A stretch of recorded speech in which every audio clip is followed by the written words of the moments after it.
Wito Karena Ramadan Kusuma, NIM 250 105509. Di sini saya sebagai wartawan.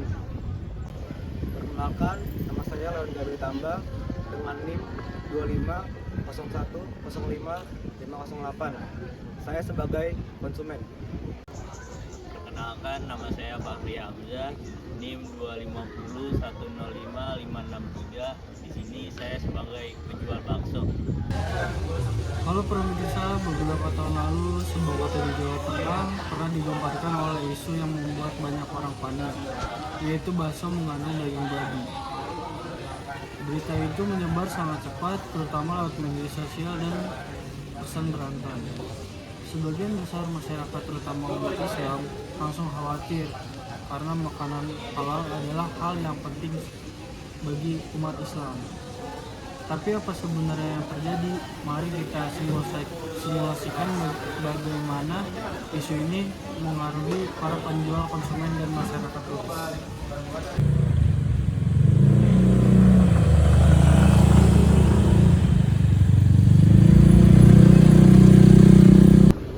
Waduh Pak, dengar berita ini nggak?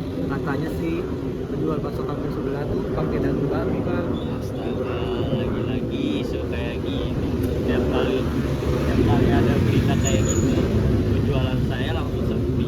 Orang-orang selalu curiga sama semua tukang bakso. Padahal saya pakai daging asli. Tapi warga ada yang lapor, katanya sih rasanya aneh Pak. Terus juga hasil laboratoriumnya tuh nunjukin bahwa dagingnya itu benar pakai daging babi. Itu siapa yang ngomong? Dari lembaga mana? Gak ada hasilnya. Tiap orang cuma asal ngomong aja. Coba perhatikan, gak ada sumber resminya. Ya juga sih, tapi banyak yang share juga Pak di grup keluarga. Semua pada bilang jangan dibahas dulu sampai beritanya terbukti dengan jelas kebenarannya. Inilah yang sering terjadi, informasi belum tentu benar, tapi sudah menyebar luas. Orang panik duluan, baru mencari kebenarannya kemudian. Waktu itu gara-gara isu kayak gini, omset saya sampai turun setengah. Pelanggan yang biasanya datang tiap hari malah nggak datang berbulan-bulan. Wah, segitunya ya Pak? Iya, padahal saya sudah tunjukin sertifikat halal dari MUI. Tapi mereka takut. Mereka bilang, saya takut tertukar bang. Wah, itu rasanya nyesek banget sih. Saya tadi kepikiran ya Pak, kadang satu berita bisa bikin usaha orang lain tuh jadi rugi besar Pak. Benar, bukan cuma rugi uang sih, rugi nama baik saya juga. Saya dari dulu dikenal jujur, tapi sekarang orang lain malah banyak yang nanya, baksonya daging asli kan bang? Bayangkan, saya dituduh jadi orang bohong, padahal saya udah jujur jualan daging sapi asli.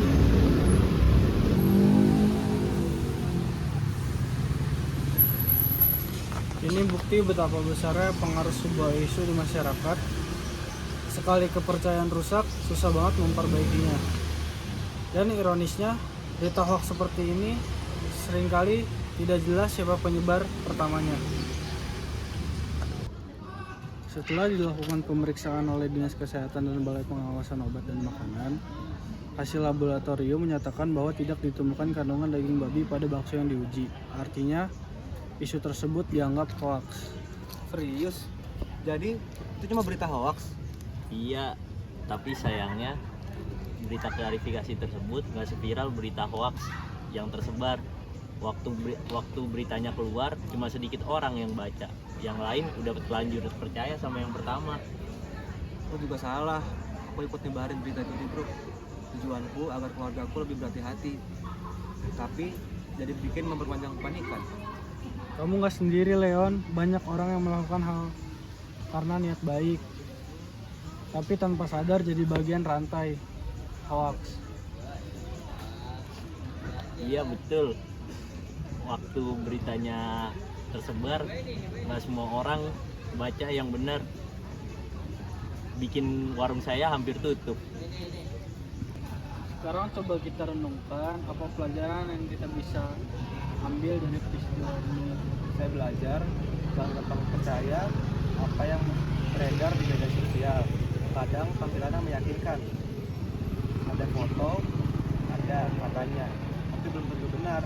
Mulai sekarang saya mau biasakan verifikasi dulu sebelum share. Saya juga dapat pelajaran penting.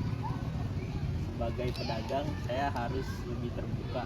Saya mau pasang sertifikat halal di depan warung saya. Dan kalau ada isu, saya nggak akan koordinasi dengan pihak. Dan kalau ada isu, saya akan langsung koordinasi dengan pihak berwenang supaya masyarakat tahu fakta yang sebenarnya. Luar biasa kalian. Transparansi dan komunikasi yang jujur memang kunci membangun kepercayaan. Dan buat masyarakat kita semua harus jadi filter informasi, jangan cuma jadi penerus berita, tapi penjaga kebenaran. Iya, benar. Karena satu berita palsu bisa menghancurkan usaha orang dan satu klarifikasi bisa menyelamatkan banyak orang dari salah paham. Setuju.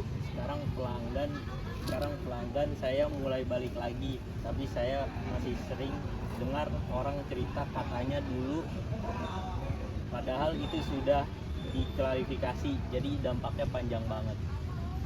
Jangan biarkan kabar bohong hidup lebih lama dari kebenaran. Kasus ini mengajarkan kita satu hal penting, kebenaran seringkali datang terlambat, tapi tanggung jawab menyebarkan ada di tangan kita semua. Sebagai pelaku usaha, saya akan terus menjaga kejujuran dan kualitas produk, karena kepercayaan itu tidak bisa dibeli. Dan sebagai konsumen, saya akan belajar jadi lebih bijak dalam menerima informasi. Jangan mudah panik, jangan mudah percaya. Semoga kita semua bisa jadi masyarakat yang cerdas, bijak, dan peduli terhadap kebenaran. Sekian dari kami, terima kasih sudah menyaksikan video kami.